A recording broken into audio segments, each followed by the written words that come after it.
Dans les Actes, chapitre 3, de 13 à 19, le Dieu d'Abraham, d'Isaac et de Jacob, le Dieu de nos ancêtres, a révélé la gloire de son serviteur Jésus, celui qui nous a fait arrêter et renier devant Pilate, qui était lui, David le relâché. Vous avez renié celui qui était saint et juste, et vous avez demandé qu'on vous accorde la grâce d'un meurtrier. Vous avez fait mourir le prince de la vie que Dieu a ressuscité. Nous en sommes témoins. C'est par la foi en son nom qu'il a raffermi celui que vous voyez et connaissez. C'est la foi en Jésus qui a donné à cet homme une entière guérison en présence de vous tous. Maintenant, frères, je sais que vous avez agi par ignorance, tout comme vos chefs. Mais Dieu a ainsi accompli ce qu'il avait annoncé d'avance, par la bouche de tous les prophètes, à savoir que son Messie devait souffrir. Changez donc d'attitude et convertissez-vous pour que vos péchés soient effacés. Alors on va donc s'arrêter particulièrement sur ce passage du livre des Actes des Apôtres et particulièrement sur un détail. Alors dans ce passage, il est raconté que Pierre va guérir un infirme au nom de Jésus par la puissance de la résurrection. Évidemment, la foule est très surprise de ce miracle, cet acte incroyable qui s'est produit devant leurs yeux. Et Pierre explique, il dit, voyez, ce Jésus que vous avez crucifié, que vous avez conduit à la mort, eh bien, en son nom, cette personne, cet infirme, s'est relevé et a été guéri. Et dans sa grande compassion, Pierre va faire une précision intéressante. Il dit, je sais que vous avez agi par ignorance. Je sais que vous avez agi par ignorance. Il y a un proverbe français qui dit « Il n'y a qu'un seul péché, c'est l'ignorance ». Alors c'est peut-être un peu exagéré, mais ça dit quand même l'importance de l'ignorance et le fait que c'est l'ignorance qui conduit bien souvent au mal que nous voyons, que nous expérimentons et parfois que nous perpétuons. L'importance de l'ignorance par rapport au mal dont nous pouvons faire l'expérience. Alors je ne sais pas si ça vous arrive régulièrement, peut-être que ça nous arrive un peu plus souvent, puisque nous sommes souvent face à nous-mêmes en ces temps de confinement, mais parfois on a des bouffées de culpabilité. Ça vous arrive ou pas? Les petites bouffées de culpabilité. On se met à penser à des choses qu'on a pu faire, qu'on a pu dire par le passé.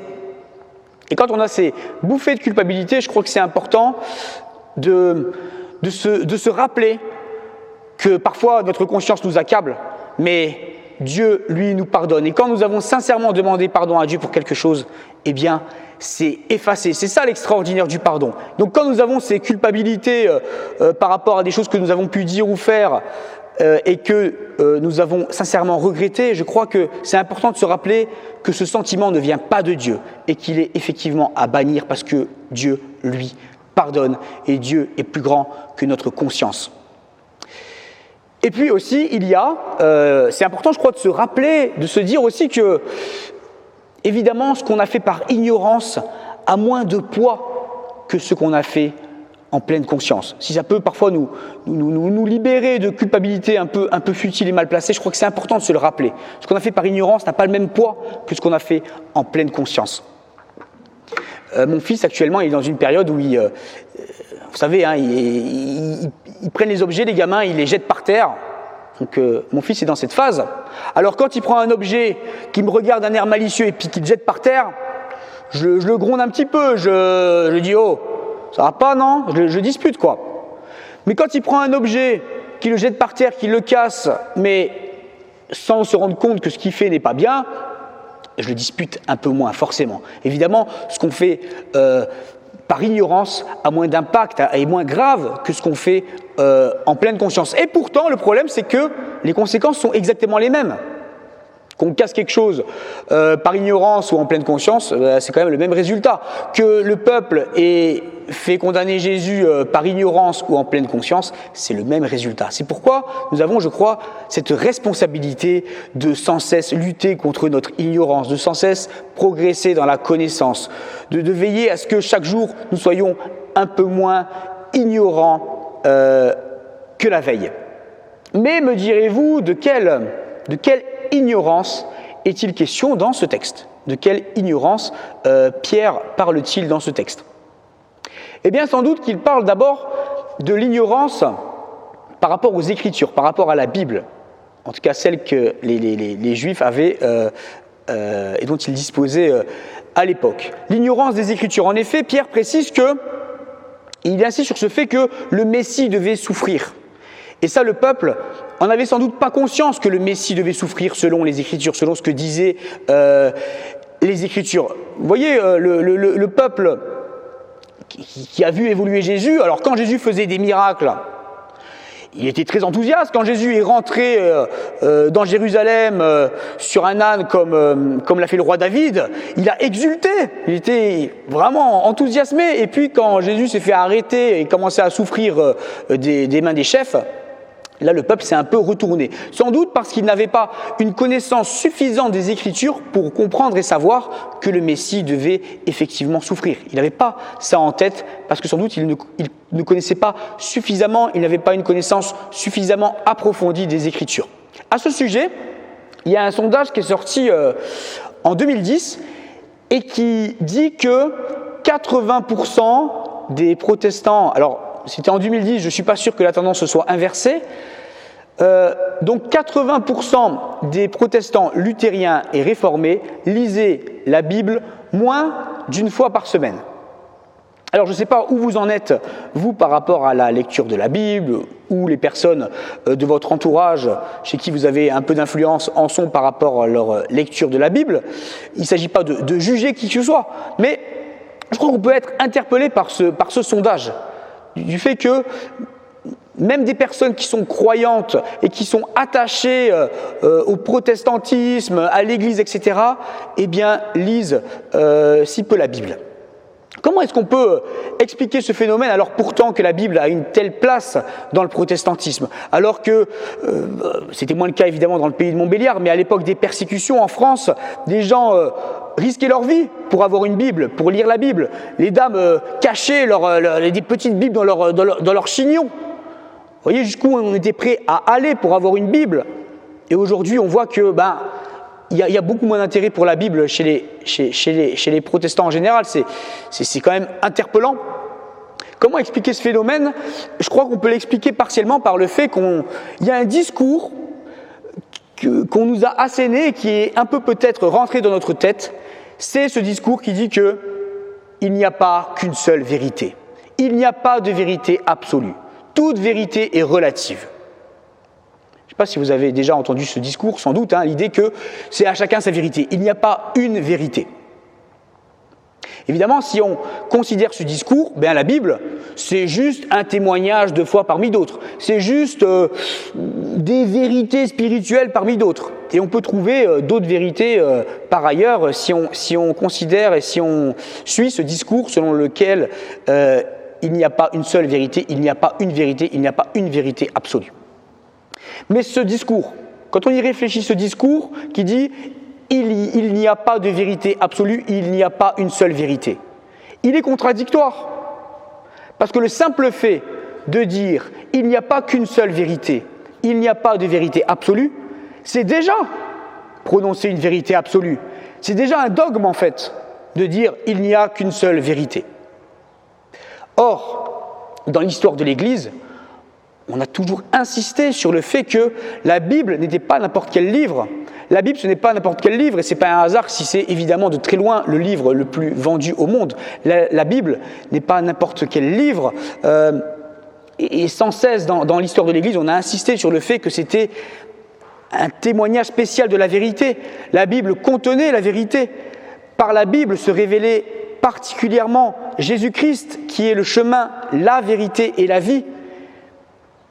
dans la foi chrétienne, il y a bien une seule vérité, c'est Jésus-Christ, et il est particulièrement contenu dans les Saintes Écritures qui sont, évidemment, qui contiennent des choses que Dieu a choisi de révéler particulièrement et de manière spéciale dans les Écritures. Donc la Bible, ce n'est pas n'importe quel bouquin.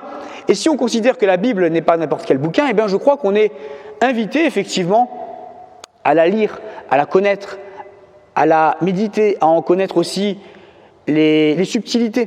Parce que ce n'est pas forcément un livre qui est facile d'accès. Voilà. Mais il y a une autre forme d'ignorance peut-être qui explique finalement que le peuple a rejeté, a fait condamner Jésus, c'est que le peuple finalement n'a pas vraiment connu Jésus. Il ne s'est pas vraiment renseigné sur Jésus. Il ne s'est pas pleinement renseigné sur Jésus. Il a un peu cédé à la rumeur quelque part, le peuple.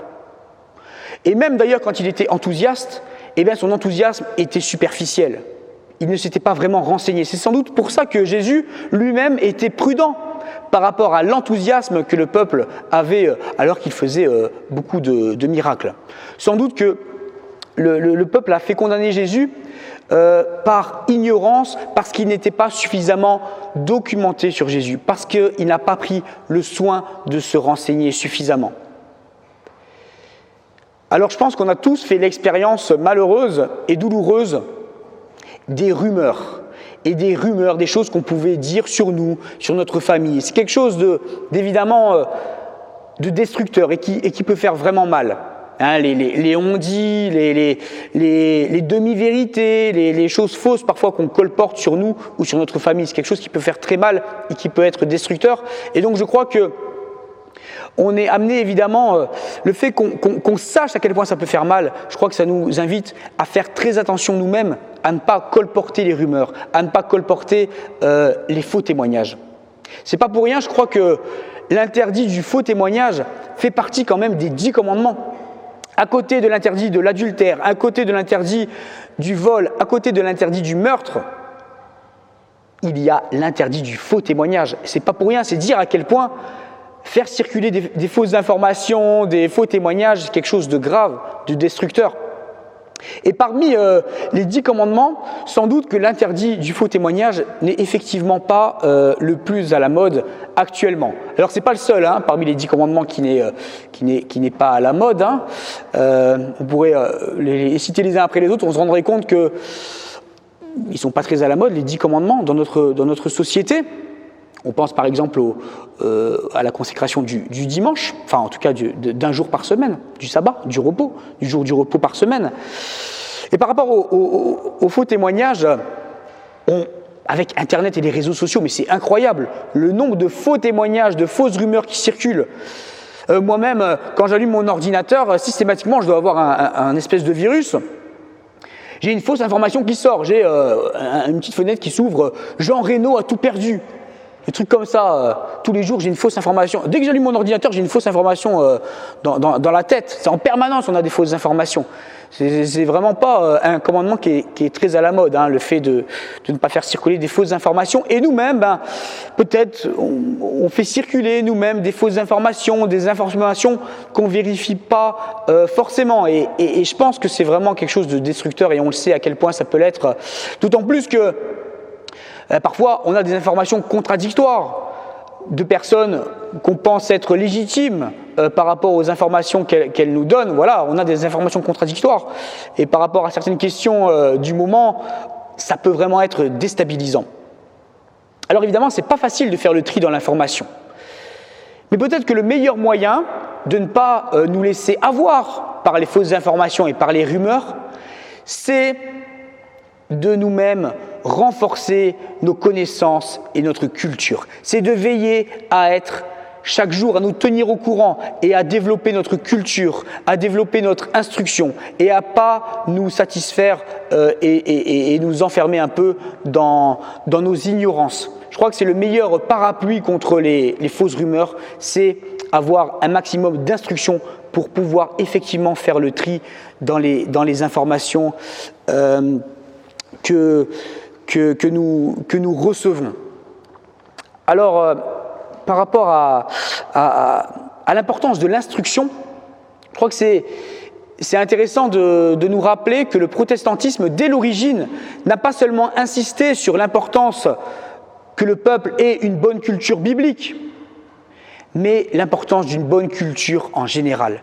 Par exemple, un des associés de Luther disait et il pensait qu'une bonne connaissance linguistique et littéraire était le premier pas pour lutter contre la brutalité et la méchanceté des hommes. Et d'ailleurs, pour rester dans le monde luthérien, Luther et Mélenchon ont vraiment travaillé et insisté sur le fait que les enfants devaient être bien instruits. Et quelque part, la réforme a ouvert la voie au droit au savoir pour tous, et même aux filles, puisque dès 1530 à Wittenberg, une école de filles a été créée, ce qui n'était pas rien pour l'époque. Et on constate dans tous les pays protestants qu'il y a eu vraiment cette insistance sur l'instruction du peuple. Et peut-être que d'ailleurs ça explique que les pays protestants aient connu effectivement dans les siècles suivants une certaine avancée en termes de développement par rapport aux autres pays, parce que justement le peuple était solidement instruit et solidement éduqué. Alors souvent aujourd'hui on entend des polémiques par rapport au niveau d'instruction. On dit qu'aujourd'hui on a moins de culture générale, qu'aujourd'hui les enfants sont moins instruits, sont moins fermement éduqués, ont moins de connaissances qu'avant. Alors c'est évidemment très difficile de mesurer ça. On peut mesurer ce que les gens savaient avant et ce qu'ils savaient aujourd'hui, mais peut-être que la culture elle s'est déplacée. On sait des choses mais on ne sait pas les mêmes choses qu'avant, et vice-versa. Par contre, ce qu'on peut mesurer quand même, c'est la capacité d'instruction et d'assimilation du savoir. Or, des chercheurs américains ont montré, par exemple, ils ont comparé à partir d'IRM les cerveaux des bébés à qui on lisait des histoires et les cerveaux des bébés qui passaient beaucoup de temps sur les écrans. Et ils ont constaté que le cerveau des petits à qui on racontait des histoires était évidemment beaucoup plus développé que le cerveau des tout petits qui passaient beaucoup de temps sur les écrans. Donc, on ne sait pas si on est moins cultivé aujourd'hui qu'avant. Par contre, il semblerait qu'il y a des facteurs sociaux, des habitudes de vie qui risquent effectivement de faire qu'on est peut-être, et que la jeunesse notamment a peut-être moins de connaissances et moins de capacité d'apprentissage aujourd'hui et à l'avenir qu'avant, et je crois que ça nous invite à être prudents, notamment par rapport à nos enfants ou à nos petits-enfants et même nos arrière-petits-enfants, pour que tout le monde se sente bien concerné. Voilà. Donc, alors, vous l'avez compris, hein, cette prédication de ce matin, c'est un peu un bonus par rapport à ce qu'on avait médité pendant notre temps de carême, et cette question, pourquoi Jésus a souffert et est mort? Eh bien, Pierre nous dit effectivement que Jésus a souffert et est mort et a été condamné par ignorance, à cause de l'ignorance. L'ignorance des Écritures, l'ignorance qui fait qu'on se laisse un peu avoir par les rumeurs, parce que peut-être on manque de culture et on manque de connaissances. Et donc je crois que ça nous invite effectivement à être particulièrement vigilants nous-mêmes par rapport à notre niveau de culture, notre niveau de connaissance biblique, mais pas seulement.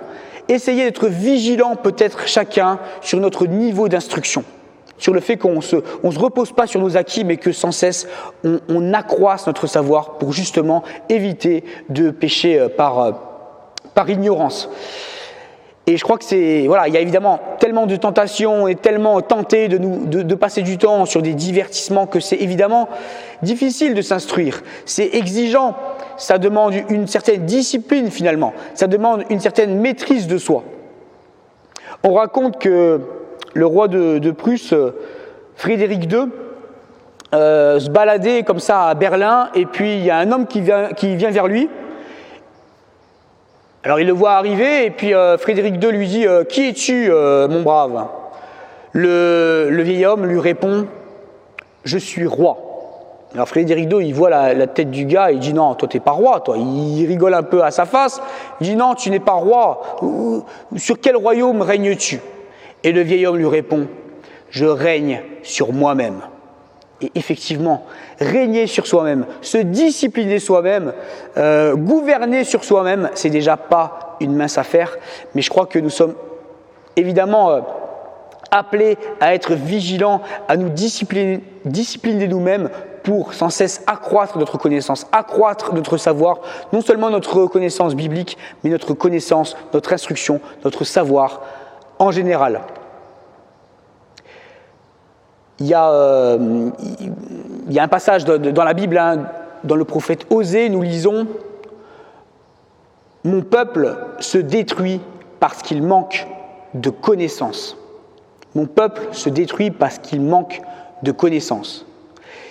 Si les temps d'après-Covid seront, comme on peut le penser, des temps de rebâtir, des temps où nous serons appelés à rebâtir, je crois que nous sommes effectivement particulièrement appelés à développer et à veiller sur notre connaissance, notre instruction, pas seulement des Écritures, mais notre connaissance en général. Amen.